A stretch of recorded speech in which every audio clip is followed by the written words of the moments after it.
Welcome to VTV prime. 2024 ఎన్నికలకు ముందు అందరికీ కూటమి ప్రభుత్వం, ఇప్పుడు అధికారంలోకి వచ్చిన కూటమి ప్రభుత్వం, అప్పుడు కూటమి పార్టీలు, ముఖ్యంగా తెలుగుదేశం పార్టీ, చంద్రబాబు నాయుడు గారు ఇవ్వని హామీ లేదు. ప్రతి వ్యవస్థకి హామీలు ఇచ్చారు.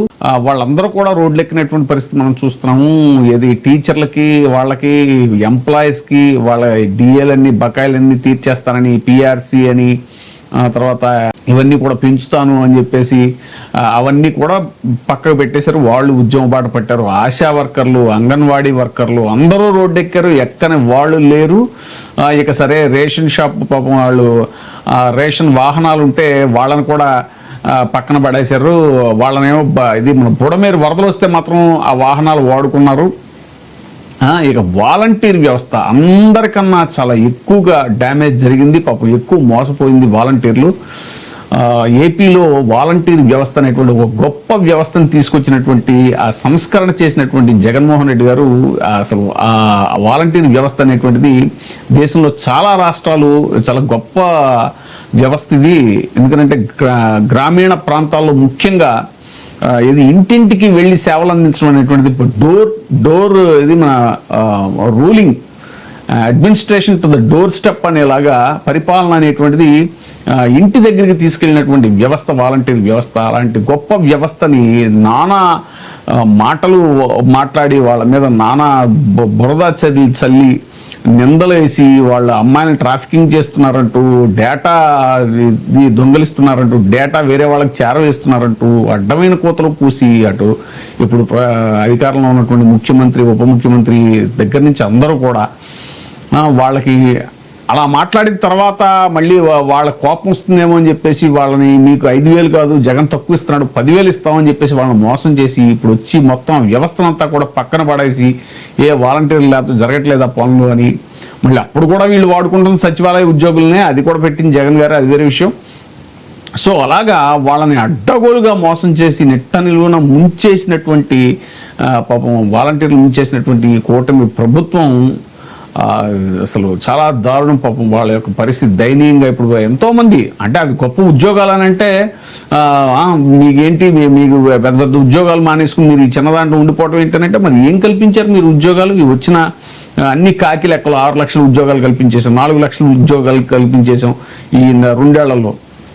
పాపం వాళ్ళందరినీ రోడ్డు మీద పడేసి, పోనీ మీరు తీసేసిన వాలంటీర్ వ్యవస్థలో ఇంతమందికి మేము ఉద్యోగం కల్పించామనేటువంటిది ఒక శ్వేతపత్రం ఇవ్వండి కూటమి ప్రభుత్వం అనేటువంటిది ఇప్పుడు జరుగుతున్న చర్చ.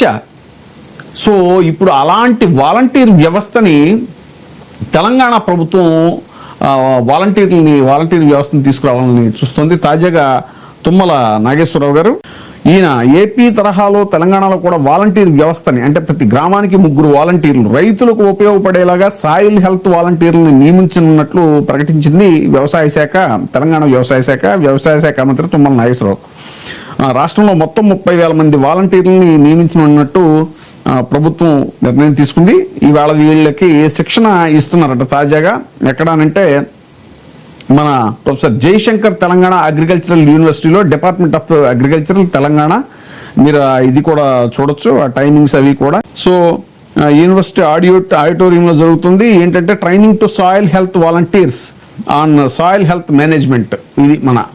సో అప్పుడు ఏపీలో నియమించిన వాలంటీర్లు అన్ని విధాలుగా, అన్ని రకాలుగా పెన్షన్లు ఇవ్వటం, పాపం వృద్ధులకి పెన్షన్లు ఇవ్వటం కానీ, పొద్దున్న వెళ్ళి వాళ్ళ తలుపు తట్టి చిరునవ్వుతో వాళ్ళకి జగన్ ఇలా పెన్షన్ ఇచ్చాడని పెన్షన్ ఇవ్వటం కానీ. ఇక కరోనా టైంలో అండి ఎస్పెషల్లీ చెప్పుకోవాల్సినటువంటి ప్రధానమైనటువంటి విషయం, కరోనా టైంలో వాళ్ళు చేసినటువంటి సేవ ప్రపంచంలో ఎక్కడా కూడా జరిగి ఉండదు. అంత గొప్ప సేవ చేశారు వాళ్ళు.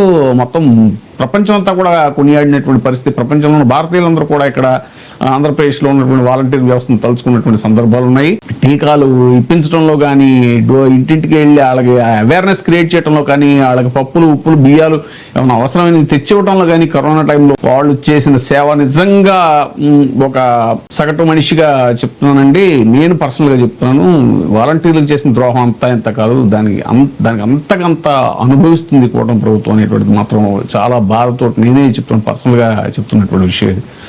సో ఇక అలాంటి వాలంటీర్ వ్యవస్థని ఇప్పుడు టీవీకే పార్టీ అధినేత తమిళనాడు త్వరలో ఎన్నికలు రాబోతున్నాయి, ఆయన కూడా అనౌన్స్ చేశాడు వాలంటీర్ వ్యవస్థను తీసుకొస్తాం గ్రామీణ ప్రాంతాల్లో కానీ, లేదా ఈ డోర్ టు డోర్ మన అవన్నీ కూడా స్కీమ్స్ అన్ని కూడా డెలివరీ అయ్యాయో లేదో తెలుసుకోవడానికి అదంతా కూడా వాలంటీర్ వ్యవస్థను మేము కూడా తీసుకొస్తామని చెప్పేసి విజయ్ తన మేనిఫెస్టోలో కూడా పెట్టడం జరిగింది. సో ఇలాగా ఇటు తెలంగాణలో కానీ అటు తమిళనాడులో కానీ ఈ వాలంటీర్ వ్యవస్థను గుర్తించి వాళ్ళ సేవలు గుర్తించి వాళ్ళని ఉపయోగించుకోవాలని చూస్తుంటే ఏపీ ప్రభుత్వం మాత్రం వాళ్ళని పక్కన పడేసింది. కానీ బుడమేరు వరదలప్పుడు అప్పుడు మాత్రం వాళ్ళని వాడుకున్నారండి. ఇది మాత్రం గుర్తుపెట్టుకోవాల్సిన విషయం. పాపం వీళ్ళు వాడుకోవటం కాదు, వాళ్ళే స్వచ్ఛందంగా వచ్చి సేవ చేశారు పాపం చాలా చోట్ల. చాలా గొప్ప వ్యవస్థ అండి వాలంటీర్ వ్యవస్థ. అది ఎక్కడి నుంచి ఎక్కడనో ఎంప్లాయీస్ ఎక్కడి నుంచో రావడం. ఇప్పుడు ఎంప్లాయీస్ ఉన్నారనుకోండి, ఆ గ్రామంలో ఎంప్లాయీస్ ఉండరు. ఇది మన విలేజ్ సెక్రటేరియట్లో చేసేవాళ్ళు కానీ, లేకపోతే ఇంకోటి కానీ ఎక్కడి నుంచో వస్తారు వాళ్ళు ఉద్యోగులు అందరూ. కానీ వాలంటీర్లు అనేవాళ్ళు మన ఇంటి పక్కన ఉన్నటువంటి వాళ్ళలోంచి, ఆ కుటుంబాల నుంచి ఉండేటువంటి వాళ్ళు మనకి అలాగా ప్రభుత్వం తరఫున సేవ చేసేటువంటి ఒక గొప్ప వ్యవస్థని ఈ రోజున ఆంధ్రప్రదేశ్ కోల్పోవడం అనేటువంటిది ప్రతి ఒక్కరూ ఆలోచించాల్సిన విషయం. ఇది మాత్రం చాలా పెద్ద పొరపాటు కాదు, చాలా పెద్ద పాపం కూడా ప్రభుత్వం చేసింది.